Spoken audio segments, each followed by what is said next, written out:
Bride's family already went inside, ma'am. The young usher said it with a polite smile, but the words still landed like a slap across my face. I stood there in the marble lobby of the Grand Bellamy Hotel clutching the small silver gift bag I'd brought for my daughter, suddenly unsure if I belonged at her wedding at all. For a second I actually looked around behind me, expecting another woman to step forward. Another mother. Someone elegant and important enough to be recognized immediately. "I am the bride's mother," I said quietly. The young man's smile faltered. His cheeks turned pink beneath the ballroom lights. "Oh, I'm so sorry, ma'am. I just assumed." He didn't finish the sentence, but he didn't need to. I had already seen who he thought the mother of the bride was. Margaret Whitmore stood near the entrance to the ballroom in a champagne-colored designer gown, greeting guests beside the floral arch as if she owned the entire evening. People kissed her cheeks. They laughed at her jokes. One woman even squeezed her hand and said, "You must be so proud tonight." Margaret smiled gracefully and nodded without correcting her. And my daughter Claire stood right beside her, smiling too. "I'm glad you're here.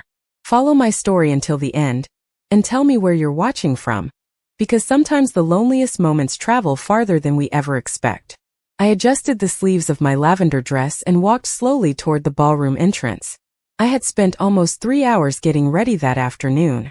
At 68, I no longer cared about looking young, but I wanted to look beautiful for my daughter's wedding. I even wore the pearl earrings my late husband bought me on our 25th anniversary. Claire used to beg me to let her try them on when she was little. "One day I'll wear these at my wedding," she used to say while twirling around our kitchen in my high heels. Back then, she always imagined me standing beside her. Somewhere along the way, that picture had changed. Inside the ballroom, soft piano music floated beneath the sound of clinking champagne glasses.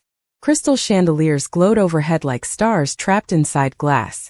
Every table was covered in white roses and gold candles. It looked like something out of one of those bridal magazines Claire loved as a teenager. I should have felt proud. Instead, I felt invisible. A large seating chart stood near the entrance. I smiled nervously as I searched for my name beneath bride's family. My eyes moved slowly down the list once, then twice, then a third time. Nothing. My chest tightened. I finally found my table assignment at the very bottom corner under other guests. Table 18. Near the service hallway and the restrooms.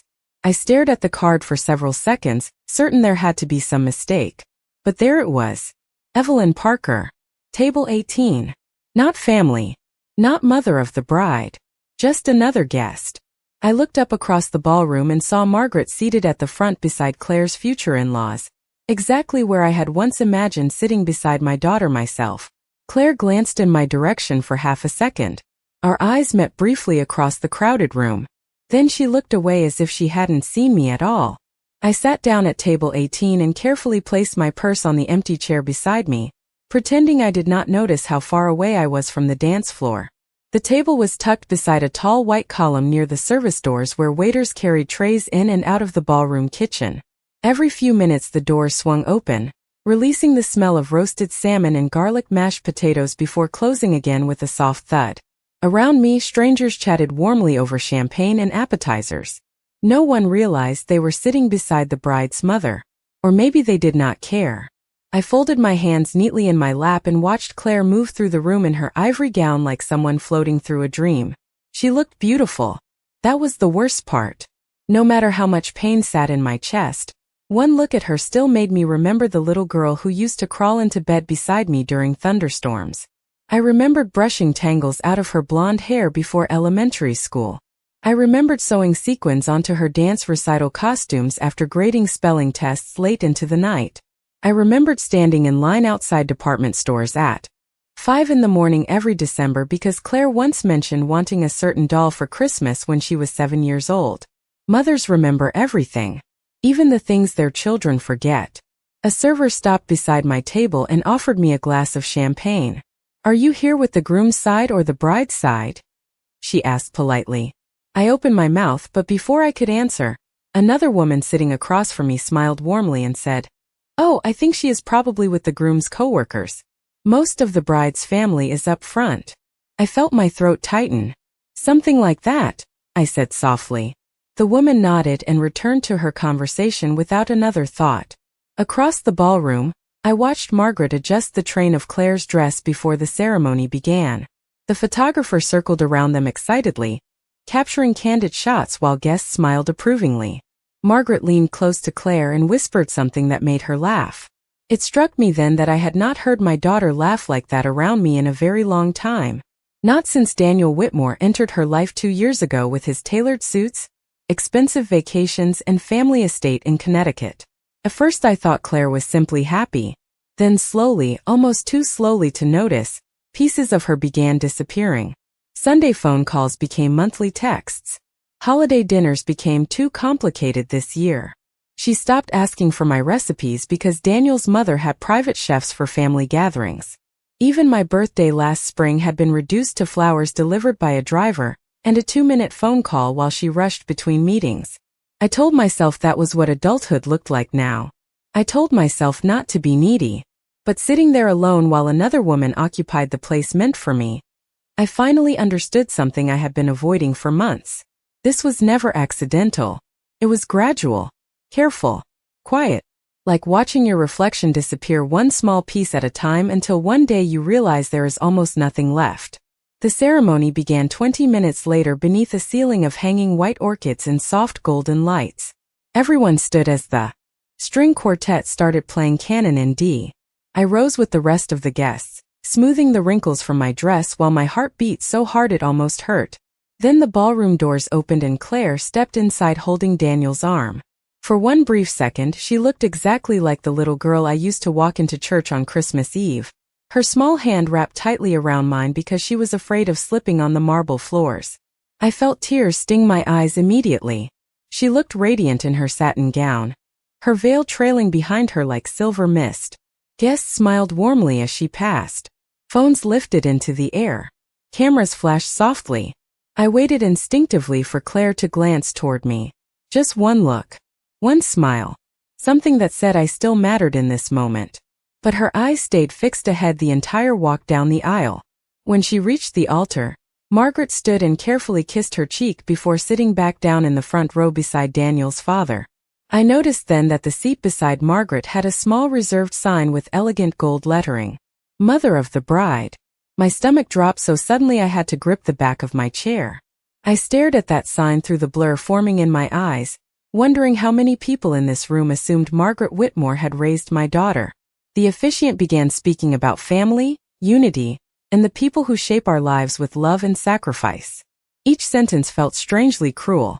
Claire and Daniel smiled at each other while guests dabbed tears from their eyes. Meanwhile, I sat beside a stranger chewing ice from his water glass and checking football scores under the table. During the vows, Claire laughed softly when Daniel forgot one of his lines. The sound floated through the ballroom like music. Everyone laughed with her. I smiled too because mothers learn early how to smile through heartbreak without letting anyone notice. Then came the slideshow. The ballroom lights dimmed as soft piano music filled the room again. Photos appeared across a giant screen behind the dance floor. Claire as a baby wrapped in pink blankets. Claire at Disney World. Claire graduating college beside Daniel. Claire on ski trips with the Whitmores. Claire smiling at country clubs and lake houses and holiday dinners beneath crystal chandeliers. I kept waiting to appear somewhere in the story of my daughter's life. One photograph. One memory. Anything. But image after image passed without me.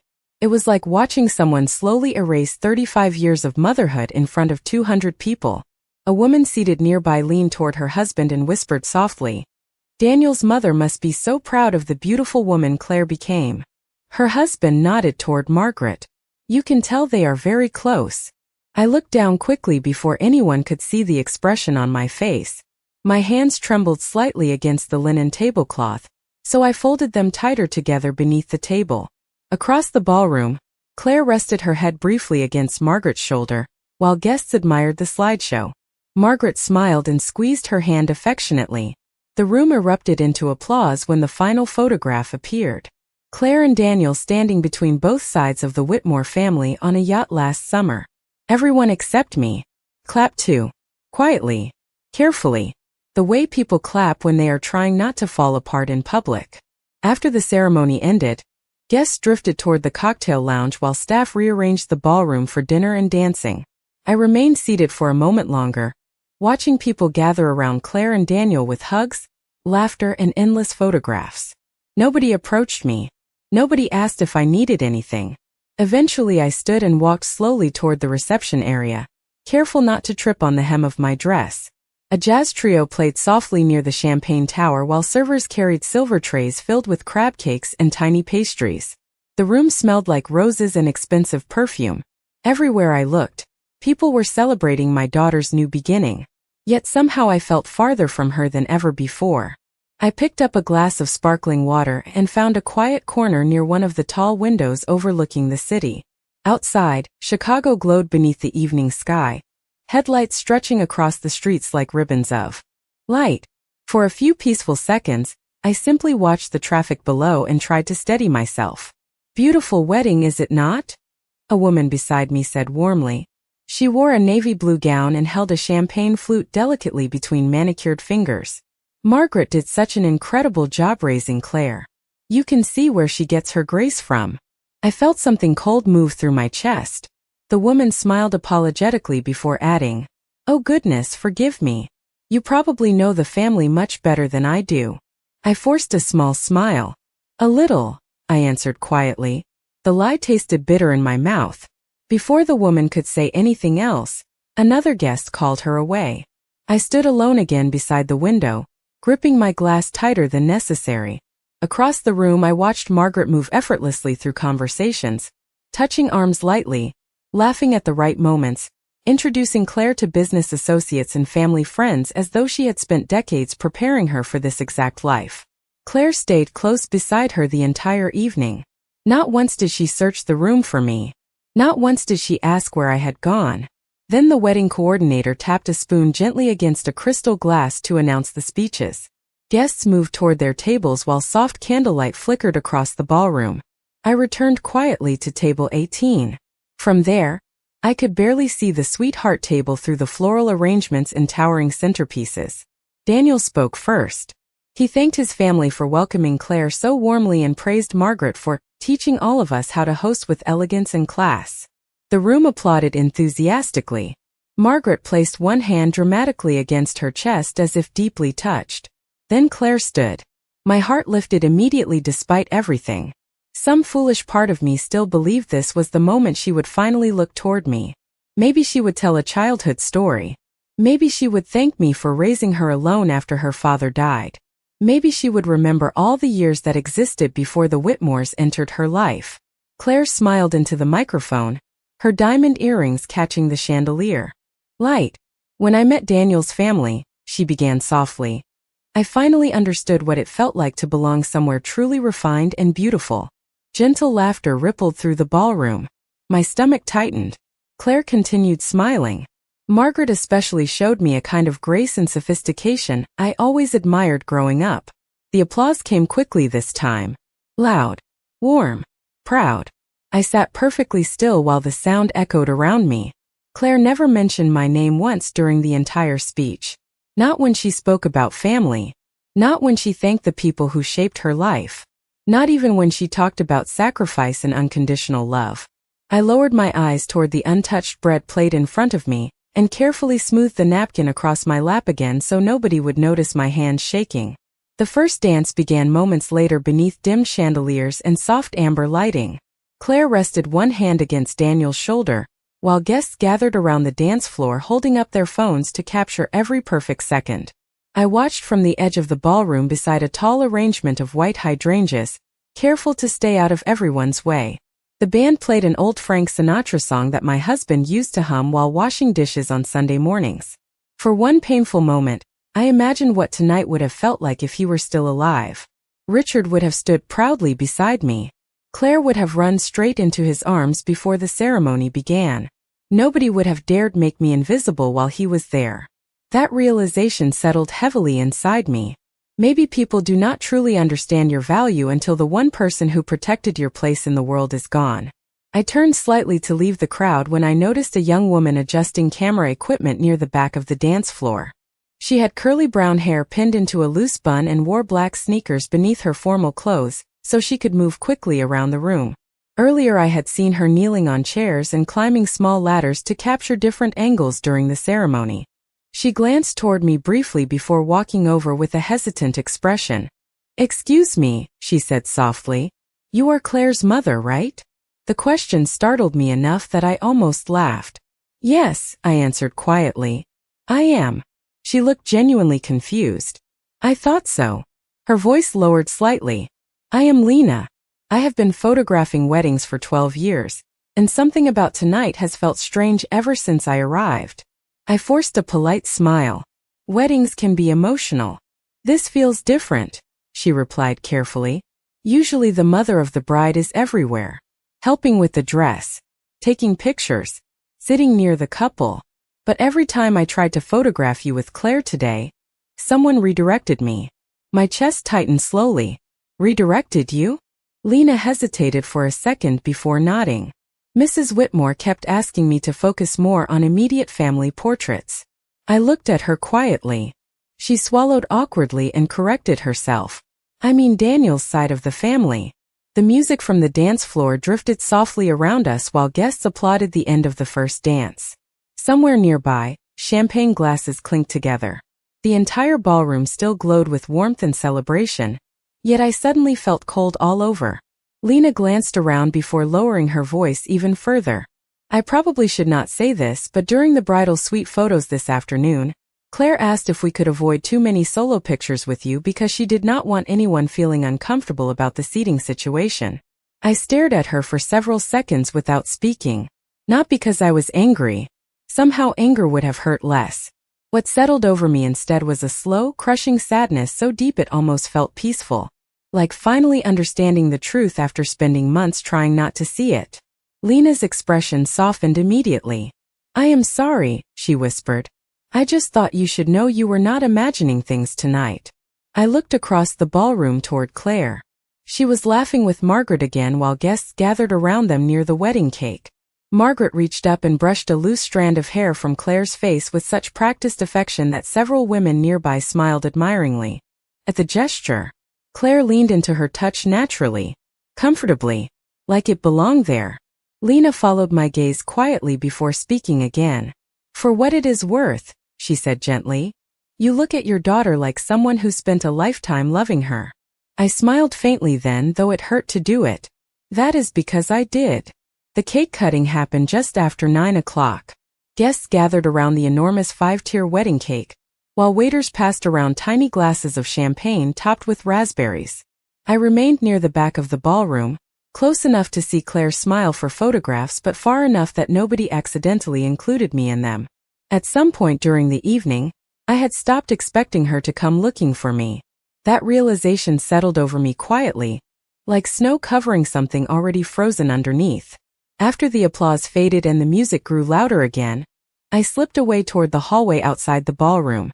My feet ached from standing in heels for so many hours, and suddenly I needed silence more than I needed dignity. The hallway outside was dim and cool compared to the warmth inside the reception. Framed mirrors lined the walls beside gold sconces that cast soft pools of light onto the carpet.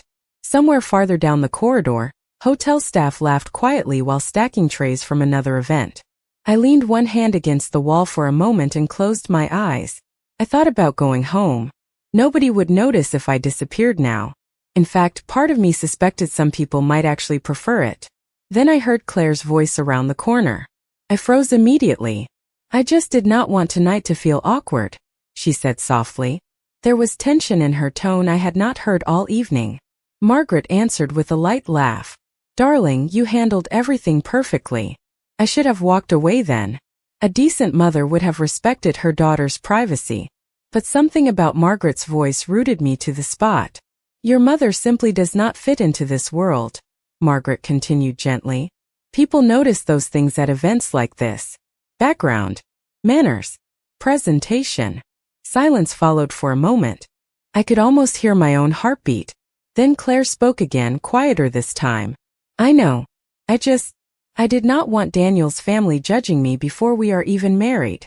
The words hit harder than anything else that night because they were not cruel in the loud dramatic way people expect cruelty to sound. Claire did not yell. She did not insult me openly. She sounded embarrassed. Ashamed. Like I was an old photograph she hoped nobody important would notice sitting on the shelf. Margaret lowered her voice affectionately. Sweetheart, families evolve. Sometimes you outgrow where you came from. That is normal. I pressed my fingers tighter against the wall to steady myself. Outgrow where you came from. I thought about the tiny apartment where Claire and I lived after Richard died.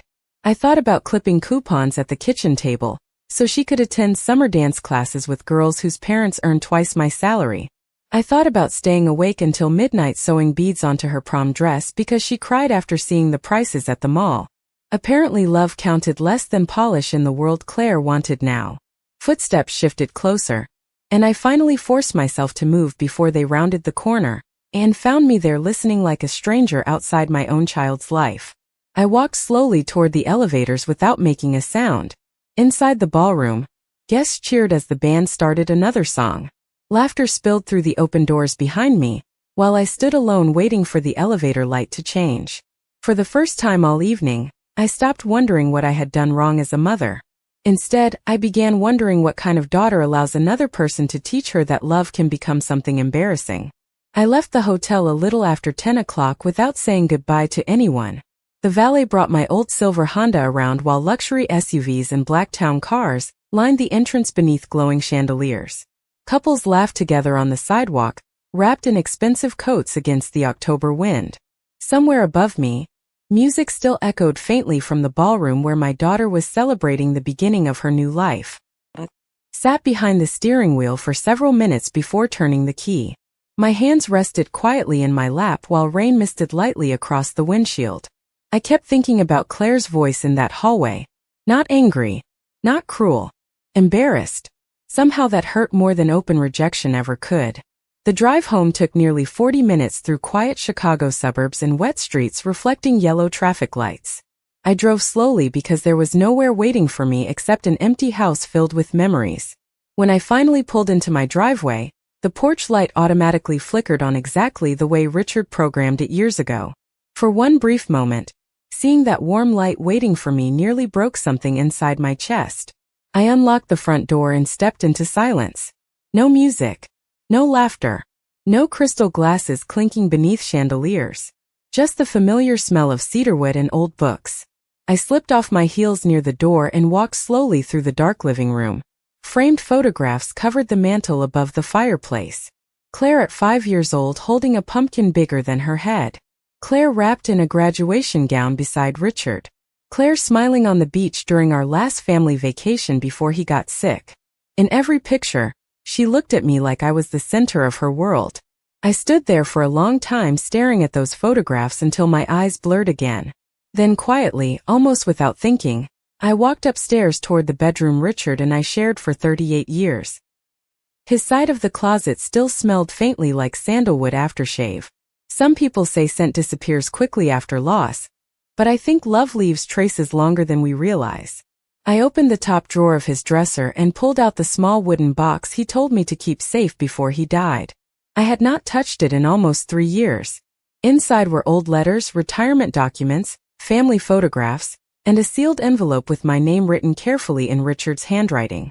Evelyn. My fingers trembled slightly as I opened it. The paper inside was folded twice and dated only 6 months before his death. I sat carefully on the edge of the bed before reading the first line. If Claire ever forgets where she came from, do not destroy yourself trying to remind her. I stopped breathing for a second. Rain tapped softly against the bedroom windows while the words settled slowly into my chest. Richard knew. Somehow, before either of us admitted it aloud, he had already seen the distance growing between us and our daughter. I continued reading through tears I no longer bothered wiping away. You spent your whole life giving people pieces of yourself, Evelyn. Promise me that when the time comes, you will finally keep something for yourself too. Beneath the letter sat another envelope filled with legal documents. Cabin deeds. Investment papers. Savings accounts I had almost forgotten existed after Richard handled most of our finances during his illness. I stared at everything spread across the bedspread while a strange calm slowly replaced the grief inside me. Tonight, for the first time, I understood something clearly. Claire had spent years slowly removing me from her life long before this wedding ever happened. The ceremony had simply been the first time she stopped pretending otherwise. And suddenly, sitting there alone in the quiet house Richard built for us, I realized I no longer wanted to beg for a place in a room where my own daughter had already decided I did not belong. 3 months passed before Claire finally called me again. Winter had already settled across Illinois by then. Snow covered the sidewalks outside my house in soft uneven layers, and the maple tree Richard planted the year Claire was born stood bare against a gray December sky. I had spent most of the morning baking cinnamon bread and listening to old jazz records while the fireplace crackled softly in the living room. Life had grown quieter since the wedding. Strangely, quieter did not always mean sadder. Some evenings still hurt. Some mornings I still reached for my phone before remembering nobody planned to call. But little by little, I had stopped waiting by windows that never opened for me anymore. The phone rang just after noon. Claire's name appeared on the screen for the first time since the wedding night. I stared at it for several seconds before answering. "Hi, Mom." Her voice sounded bright and careful in the way people sound when they are trying to step around something uncomfortable, without acknowledging it directly. "Hello, Claire." A small silence followed. I could hear dishes clinking faintly in the background wherever she was. "How have you been?" she asked. "I have been well." Another pause. Then finally she sighed softly. "Daniel and I have been looking at houses." I leaned back slowly in my chair beside the kitchen window. Outside, snow drifted lazily across the backyard fence. "That sounds exciting," I replied calmly. "It is," she said quickly. "Actually, there is this incredible property in Winnetka. It has 6 bedrooms, lake access, heated floors, everything." Her voice grew warmer as she described marble countertops, guest suites, and a wine cellar neither of them even drank enough to use.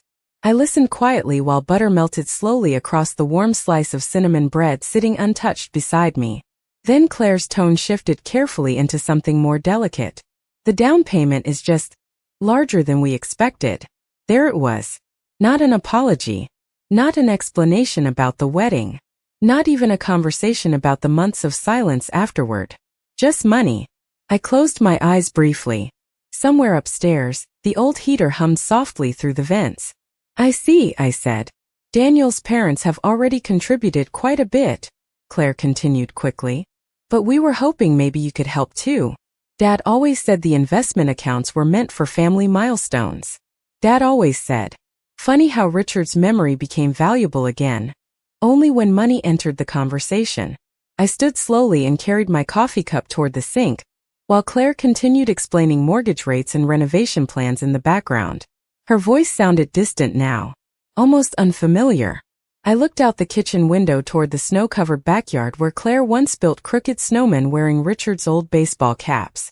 For years I believed motherhood meant giving endlessly without expecting anything back. Tonight I finally understood something different. Love given freely should never become permission for people to use you without kindness. "Mom," Claire asked gently when I stayed silent too long. "Are you still there?" "Yes," I answered quietly. Then I dried my hands carefully on a dish towel before speaking again. "I think your new family already has everything handled." Silence. Complete silence this time. I could almost hear her breathing stop on the other end of the line.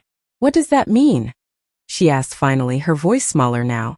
I stared at the snowfall outside while Richard's words echoed softly in my memory. "Keep something for yourself too." "It means," I said calmly, "that I spent a very long time trying to earn a place in your life when I already had one from the beginning. I am not doing that anymore." Claire did not answer right away. And for the first time in my life, neither did I rush to fill the silence for her. It was almost a year before I saw Claire again. Autumn had returned to Chicago by then, painting the streets gold and amber beneath cold afternoon sunlight. I had spent most of that year quietly rebuilding a life that no longer revolved around waiting for someone else to choose me. I joined a small book club at the library 2 towns over.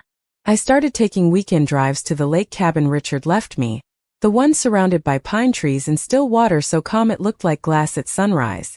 Some mornings I sat on the dock wrapped in an old wool blanket with coffee warming my hands while loons drifted across the lake.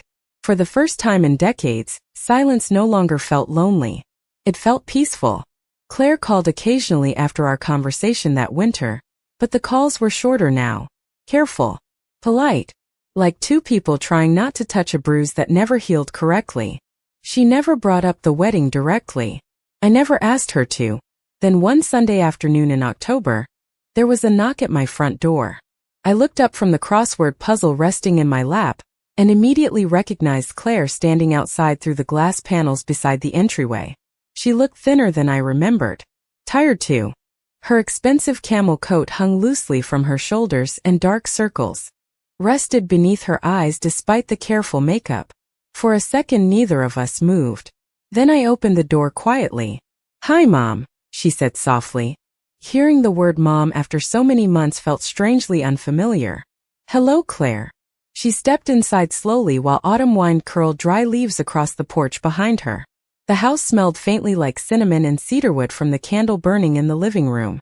Claire glanced around at the familiar photographs lining the walls, the knitted blanket folded neatly across the couch, the old piano Richard used to play on Christmas mornings. Her eyes lingered on everything longer than necessary, as if she were seeing the house clearly for the first time in years. "I was nearby," she said awkwardly. "I thought maybe we could talk." I nodded toward the kitchen. "I just made tea." We sat across from each other at the same oak table where I once helped her with spelling homework and college applications. For several minutes, the only sound between us was the soft clink of teaspoons against porcelain cups. Then Claire reached into her purse and carefully placed a thick envelope onto the table.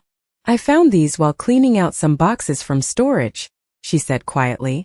Inside were old photographs, receipts, handwritten notes.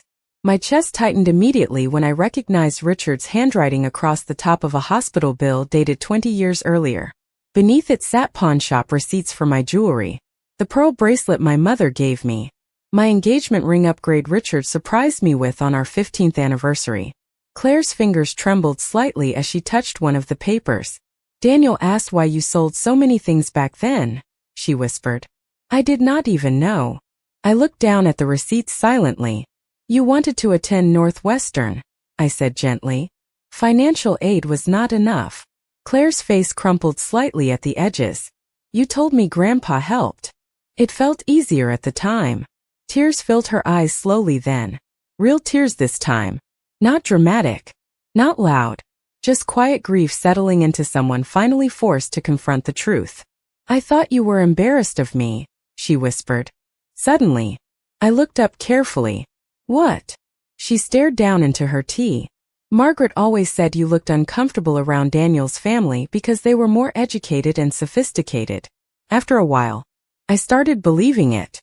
The sadness that moved through me then was softer than the pain from the wedding night, because for the first time I could finally see what had really happened. My daughter had not replaced me because she stopped loving me. She replaced me because someone convinced her love and worth were not the same thing.